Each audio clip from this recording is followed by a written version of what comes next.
ठंड में गरीब का घर पेड़ पर। गांव के किनारे एक घना जंगल था और उसी जंगल के पास एक गरीब लकड़हारा रामू अपनी छोटी सी झोपड़ी में रहता था। उसकी झोपड़ी भी क्या थी, कुछ लकड़ियों और पत्तों से बनी एक कमजोर सी छत जो ठंडी हवा और बारिश से बचाने में नाकाम थी।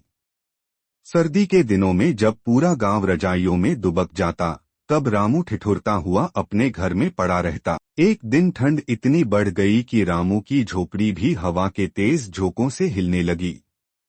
उसे डर था कि कहीं यह गिर न जाए। उसने सोचा, अगर यह झोपड़ी गिर गई तो मैं कहाँ जाऊंगा। उसे एक उपाय सूझा। जंगल में एक बड़ा पुराना पेड़ था जिसकी टहनियां मजबूत थीं।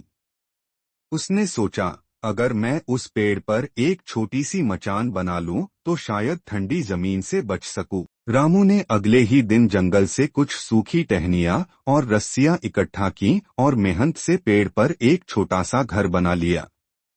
यह कोई आरामदायक घर तो नहीं था, लेकिन नीचे की ठंडी और नमी भरी जमीन से तो बेहतर ही था। अब वह रात को ठिठुरने की बजाय ऊपर बैठकर अलाव जलाता और किसी तरह अपनी रातें काटता। गांव वालों को जब यह पता चला तो वे रामू के पास आए। एक बूढ़े व्यक्ति ने कहा, बेटा, ठंड में इस तरह पेड़ पर रहना खतरनाक है। नीचे आ जाओ, हम कुछ इंतजाम करेंगे। गांव के लोग आपस में चंदा इकट्ठा करने लगे।